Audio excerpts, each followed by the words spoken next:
আসসালামু আলাইকুম। সবাইকে জানাই আন্তরিক শুভেচ্ছা ও অভিনন্দন। আজকে আমি এই বিস্ময়কর বিষয় নিয়ে আলোচনা করব। ফ্রাউনকে কিভাবে লোহিত সাগর থেকে উদ্ধার করে বর্তমান মিউজিয়ামে আনা হয়। সেই ৩,২০০ কিংবা ৩,৩০০ বছর আগের কথা।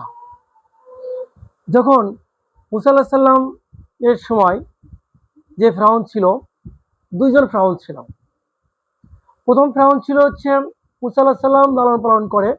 তার নাম ঐতিহাসিকভাবে জানা যায় রামসিস রামেসিস টু। এবং মুসা আলাইহিস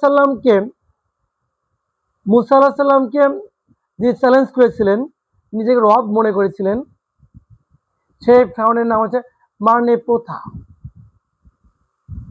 অর্থাৎ প্রথম ফ্রাউন রামেসিস টু ৬৬ বছর বয়সে মারা যায়। আর ৬৬ বছর তিনি রাজত্ব করেছেন এবং ৯০ বছর বয়সে তিনি মারা যান। এবং দ্বিতীয় যিনি রামসেস টু এর যে সন্তান, যিনি পৌরাণিক ঘটনায় কোরআনে যেটা উল্লেখ আছে, যে ফ্রাউন ডুবে মারা যায় তার নাম হচ্ছে মারনে প্রথা। তিনি 10 ইয়ার্স রাজত্ব করেছেন। অর্থাৎ যখন কিভাবে তিনি মারা যান এবং কিভাবে তিনি বর্তমান মিউজিয়ামে আসেন সেই বিষয় নিয়ে কথা বলবো। আল্লাহ সুবহানাহু ওয়া তাআলা কোরআনের 92 নম্বর আয়াতে, সূরা ইউনূসের 92 নম্বর আয়াতে বলেছেন, আমি ফেরাউন অর্থাৎ আমি তোমার দেহকে সংরক্ষণ করব।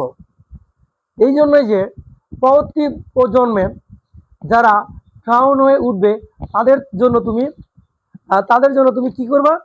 আইকন হয়ে থাকবা। সেই প্রজন্মের জন্য এই ফেরাউন স্ট্যান্ডার্ড হয়ে থাকবে, মডেল হয়ে থাকবে। কারণ ফেরাউন হচ্ছে কার আইকন? অহংকারের আইকন, বৃহত্তর আইকন, পাওয়ারের আইকন, অহমিকের আইকন। এইবার আমার যে ফ্রাউন ডুবে মারা যায়, সেই ফ্রাউনকে আল্লাহ সুবহানাহু ওয়া তাআলা এজন্যই বর্তমান যারা ফ্রাউন হয়ে উঠছে, বর্তমান যুগে অনেক ফ্রাউন রয়েছে, সেই ফ্রাউনগুলোর জন্য এটা একটা আদর্শ। তোমাদের পরিণতি এরকমই হবে। তোমরা যতই বিরত দেখাচ্ছ, নিজেদেরকে মানে আল্লাহর কাছাকাছি নিয়ে যাচ্ছ, কাজ হবে না। তোমাদের এই একই পরিণতি হবে। এখন আসা যাক মূল আলোচনায়। যখন ফ্রাউন ডুবে মারা যায় তখন নর্মালি সে সাগরের পানিতে ভেসে ওঠে এবং তীরে জমা হয়। ফ্রাউন মারা যাওয়ার পরে তখন একটা সরকার গঠন করা হয় মিশরে। সে সরকার হচ্ছে ইন্টারিম গভর্নমেন্ট, মধ্যবর্তীকালীন সরকার। সেই সরকার সেই ফ্রাউনের দেহটাকে রাজকীয়ভাবে ভ্যালি অফ কিংস, রাজাদের ভ্যালি, তখনকার সময় মিশরের রাজধানীর নাম ছিল থিবস, বর্তমান নাম হচ্ছে লাক্সর। সেই জায়গায় রাজা রানীদের, রাজ পরিবারের যারা সদস্য মারা যেত, তাদের সেই নীল নদের পশ্চিম পাশে যে king of valley of the kings যা আছে, সেখানে পিরামিডের আকারে সমাধি করত। যাই হোক, ফেরাউনের সমাধি হয়ে গেল, তার মমি আকারে তৈরি করা হলো এবং ভ্যালি অফ দ্য কিংসে রাখা হলো। 200 থেকে 300 বছর পরে মিশরের আইন শৃঙ্খলা চরম অবনতি হয়। তখন চোর চোটকা, লুটতরাজ, ডাকাত এদের বেড়ে যায়। এবং তখনকার সময় চোরেরা ভ্যালি অফ দ্য কিংস থেকে মমিগুলো ভেঙে ওখান থেকে স্বর্ণ এবং দামি অলংকার কিংবা মূল্যবান সামগ্রী লুট করে নিয়ে যেত। এরই হাত থেকে রক্ষা করার জন্য তখনকার সময় যারা পুরোহিত ছিলেন, বর্তমান যারা আমাদের সমাজে আমরা বলি হুজুর কিংবা প্রিস্ট যারা বলি, তখনকার সময় যারা পুরোহিত ছিল তারা চিন্তা করলো যে এভাবে হতে দেওয়া যায় না। আমরা তখনকার পুরোহিতরা গোপনে রাতের অন্ধকারে সে লাশগুলোকে মিশরের ওই ভ্যালি অফ দ্য কিংসের সমাধি থেকে বের করে নিয়ে এসে তারা কোথায় নিয়ে যায়? পাহাড়ের গোপন গুহায়, ভিতরের গোপন গুহায় তারা রেখে দেয়। একটা গুহাতে ছিল 50টা থেকে 40টা মমি এবং অন্যটা গুহাতে রাখে। অন্য একটা গুহাতে রাখছে, গুহার নাম হচ্ছে KB35, এবং আরেকটা গুহাতে ছিল হচ্ছে তার নাম হচ্ছে DB320। DB320 তার নাম হচ্ছে রয়্যাল ক্যাসেল। পাহাড়ের গোপন গুহাতে রাখে। সেই 300 বছর পর থেকে বর্তমান যুগে অর্থাৎ 3200 থেকে, অর্থাৎ বলতে গেলে হিসেব করলে ধরা যায় আনুমানিক 2900 বছর। 2900 বছর এইভাবেই, 29 বছর কম হবে, অর্থাৎ 2800 বা 2700 বছর হবে। 2700 কিংবা 2800 বছর এই মমিটা, এই দুইটা মমি ছিল হচ্ছে দুইটা মানে গোপন গুহায় এভাবে পড়েছিল, দীর্ঘদিন পড়েছিল, কিন্তু আমার নষ্ট হয়নি। 1871 সালের দিকে একজন ওই মিশরের এক চোর পরিবার, আল আব আল রসুল পরিবার, আব আল রসুল, চোরের পরিবার আবদ আল রসুল পরিবার, সে পরিবারে একজন ছাগল খুঁজতে গেছেন ওই পাহাড়ের পাদদেশে, পাহাড়ের চূড়ার ভিতরে, পাহাড়ের যে ভ্যালে থাকে ঢালার ভিতরে ছাগল খুঁজতে গেছেন। ছাগল খুঁজতে গিয়ে দেখে যে ওই জায়গায় অনেকগুলো মমি, আর ভেতরে মমি দেখা যায়, মমি আছে। তখন থেকে সেই চোরের পরিবার 10 ইয়ার্স, 10 বছর, 1871 সাল থেকে 1881 সাল পর্যন্ত ওই মমিগুলো থেকে চুরি করে মূল্যবান সামগ্রী নিয়ে বাজারে বিক্রি করত।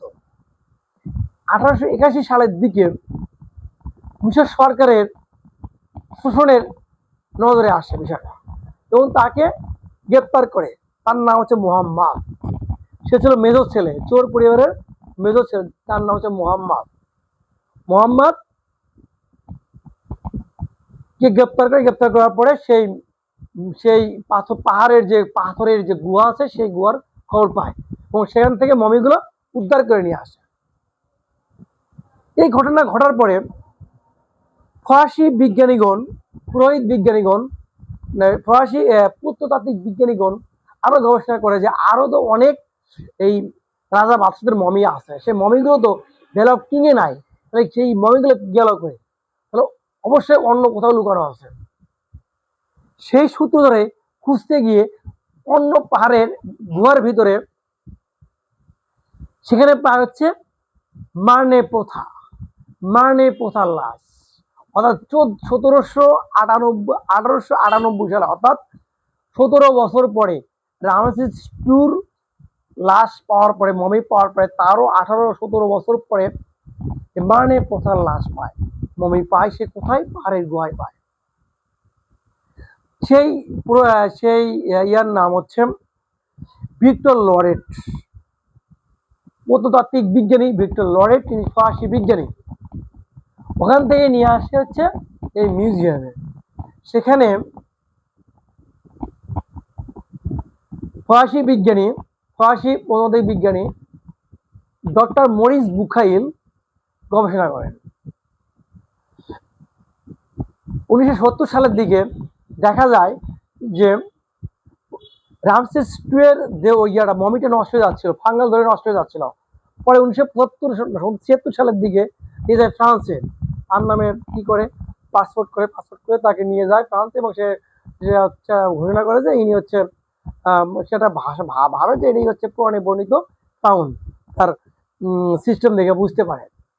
পরবর্তীতে মরিস বুখাইল উনি ইয়েতে আসলেন, ডিরেক্ট মিশরে আসলেন, এবং মিশরে এসে ওই মার্নে প্রথা, অর্থাৎ রামসেস টু ফ্রাউনের সন্তান মার্নে প্রথা, এর মমি নিয়ে গবেষণা করে। এর মমিটা অধিক অক্ষত, নষ্ট হয়নি। এই মমিতে কোনো নষ্ট হয়নি, সামান্য হয়তো ক্ষতি, তেমন কোনো নষ্ট হয়নি। কারণ নষ্ট হয়েছে কিভাবে? যখন চোরেরা খোঁজাখুঁজি করেছে, স্বর্ণ অলঙ্কার চুরি চামারি করার ক্ষেত্রে হয়তো বা হাতাহাতি করতে গিয়ে কোনো কিছু ভেঙে গেছে, কিন্তু পুরো মমি ঠিক আছে। সেটা হচ্ছে মার্নে প্রথা। কোরআনে 2টা ফ্রাউনের কথা বলা আছে। একটা ফ্রাউন হচ্ছে যে ফ্রাউন মুসা আলাইহিস সালামকে লালন করে বড় করে, এবং যার ভয়ে মুসা আলাইহিস সালাম মিশর থেকে মাদায়েন চলে যায়। মাদায়েনে সোহেব আলাইহিস সালামের কন্যাকে বিয়ে করে এবং ওখান থেকে আল্লাহ সুবহানাহু ওয়া তাআলা অর্ডারে চলে আসে আবার মিশরে। সেই মিশরে এসে ঐতিহাসিকদের আলোচনায় বা গবেষণায় আমরা যেটা পাই, মিশরে এসে রামসেস 2 এর সন্তান, ওনার নাম হচ্ছে মানে প্রথা, ওনাকে পায়। ওনাকে আল্লাহ সুবহানাহু ওয়া তাআলা দাওয়াত দেয় এবং উনি শেষ পর্যন্ত ধাওয়া করে এবং উনি ডুবে মারা যায়। আল্লাহ সুবহানাহু ওয়া তাআলা এভাবেই সেই ফেরাউনের লাশটা উদ্ধার করে। চোরের হাত থেকে রক্ষা করার জন্যই, চোরের হাত থেকে রক্ষা করার জন্য পুরোহিতরা প্রথমে কি কোথায় নিয়ে আসলো? পাহাড়ের গুহাতে নিয়ে আসলো। আবার সে পাহাড়ের গুহায় চোরের মাধ্যমে খুঁজে পাওয়া গেল। আল্লাহ সুবহানাহু ওয়া তাআলা কি মুজিজা, অনেকই কর্তা। আল্লাহ যেটা বলবেন সেটাই করবেন। আল্লাহ সুবহানাহু ওয়া তাআলা এভাবেই ফেরাউনের লাশ উদ্ধার করে এবং এভাবে তারপরে গবেষণা করে দেখা যায় যে ওই মারণের প্রথার ইয়ার ভিতরে যে অর্থাৎ লিভারে আছে, লিভারে পানি পাওয়া যায় এবং সামুদ্রিক লবণ পাওয়া যায়।